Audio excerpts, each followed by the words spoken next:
Hello friends, स्वागत है आपका हमारे चैनल यंगिस्तान वॉइस में। आज मैं आपके लिए एक नई कहानी जामुन का पेड़ लेकर आई हूँ, जो कि कृष्णचंद्र की प्रसिद्ध हास्य व्यंग कथा है। तो आइए इसको शुरू करते हैं। हास्य व्यंग के लिए चीज़ों को अनुपात से ज़्यादा फैला फुलाकर दिखलाने की परिपाटी बहुत पुरानी है और यह कहानी भी उसका अनुपालन करती है। तो इसलिए इसकी घटनाएं बहुत ही अविश्वसनीय नहीं लगती हैं। विश्वसनीयता ऐसी रचनाओं के मूल्यांकन की कसौटी नहीं हो सकती। प्रस्तुत पाठ यह स्पष्ट करता है कि कार्यालयों के तौर तरीकों में पाया जाने वाला विस्तार कितना निरर्थक और पदानुक्रम कितना हास्यास्पद है। यह व्यवस्था के संवेदन शून्य व अमानवीयता के रूप को भी बताता है। तो आइए कहानी शुरू करते हैं। रात को चली आंधी में सचिवालय के पार्क में जामुन का पेड़ गिर गया। सुबह माली ने देखा कि उसके नीचे एक आदमी दबा पड़ा है। उसने यह सूचना तुरंत चपरासी को दी।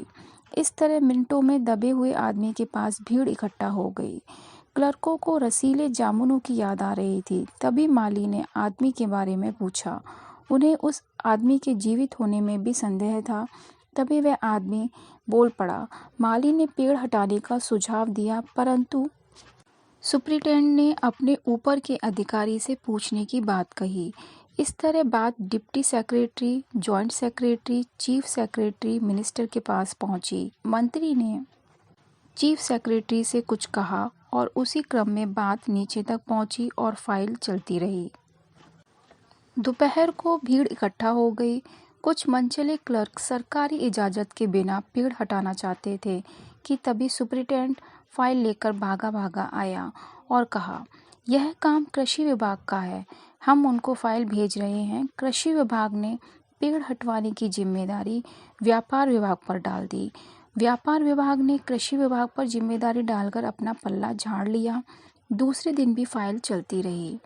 शाम को इस मामले को हॉर्टिकल्चर विभाग के पास भेजने का फैसला किया गया, क्योंकि यह फलदार पेड़ है।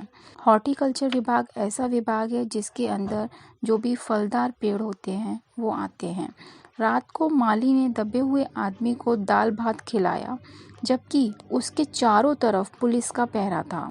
माली ने उसके परिवार के बारे में पूछा तो दबे हुए आदमी ने स्वयं को लावारिस बताया और कहा, मेरा इस दुनिया में कोई नहीं है, मैं एक शायर हूँ। तीसरे दिन हॉर्टिकल्चर विभाग से जवाब आया कि आजकल पेड़ लगाओ स्कीम जोर शोर से चल रही है, अतः जामुन के पेड़ को काटने की इजाज़त हम नहीं दे सकते। एक मंचले ने आदमी को काटने की बात की, इससे पेड़ बच जाएगा।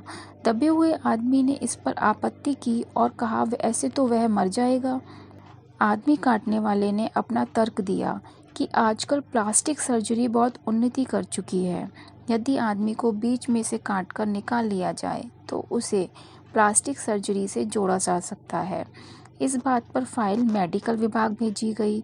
वहां से रिपोर्ट आई कि सारी जांच पड़ताल करके पता चला कि प्लास्टिक सर्जरी तो हो सकती है, किंतु आदमी मर जाएगा, अतः यह फैसला रद्द हो गया। रात को माली ने उस आदमी को बताया कि कल सभी सचिवों की बैठक होगी, वहाँ केस सुलझने के आसार हैं। दबे हुए आदमी ने गालिब का एक शेर सुनाया, यह तो माना कि तगा फूल ना करोगे, लेकिन खाक हो जाएंगे हम तुमको खबर होने तक। यह सुनकर माली हैरान हो गया। आदमी के शायर होने की बात सारे सचिवालय में फैल गई। फिर यह चर्चा शहर में फैल गई और तरह तरह के कवि व शायर वहां इकट्ठे हो गए। वे सभी अपनी रचनाएं सुनाने लगे। कई क्लर्क उस आदमी से अपनी कविता पर आलोचना करने को मजबूर करने लगे। जब यह पता चला कि दबा हुआ व्यक्ति कवि है तो सब कमेटी ने यह मामला कल्चरल डिपार्टमेंट को सौंप दिया। साहित्य अकादमी के सचिव के पास फाइल पहुंची। सचिव उस समय उस आदमी का इंटरव्यू लेने पहुंचे। दबे हुए आदमी ने बताया कि उसका उपनाम ओस है तथा कुछ दिन पहले उसका लिखा हुआ ओस के फूल गद्य संग्रह प्रकाशित हुआ है। सचिव ने आश्चर्य जताया, कहा, इतना बड़ा लेखक उनकी अकादमी का सदस्य नहीं है। आदमी ने कहा, मुझे पेड़ के नीचे से निकालिए। सचिव उसे आश्वासन देकर चला गया। अगले दिन सचिव ने उसे साहित्य अकादमी का सदस्य चुने जाने की बधाई दी। आदमी ने उसे पेड़ के नीचे से निकालने की प्रार्थना की तो उसने असहमति जताई। उसने कहा कि यदि तुम मर गए तो वे उसकी बीवी को वजीफा दे सकते हैं। उनके विभाग का संबंध सिर्फ कल्चर से है। पेड़ काटने का काम आरी और कुल्हाड़ी का है। वन विभाग को लिख दिया गया है। शाम को माली ने बताया, कल वन विभाग वाले पेड़ काट देंगे। माली खुश था। दबे हुए आदमी का स्वास्थ्य जवाब दे रहा था। दूसरे दिन वन विभाग के लोग आरी और कुल्हाड़ी लेकर आए तो विदेश विभाग के आदेश से यह कार्य रोक दिया गया। यह पेड़ पिटौनिया राज्य के प्रधानमंत्री ने सचिवालय में 10 साल पहले लगाया था। पेड़ काटने से दोनों राज्यों के संबंध बिगड़ जाएंगे।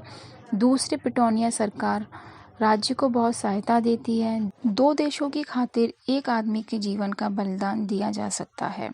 अंडर सेक्रेटरी ने बताया कि प्रधानमंत्री विदेश दौरे से सुबह वापस आ गए हैं। अब वे ही निर्णय देंगे।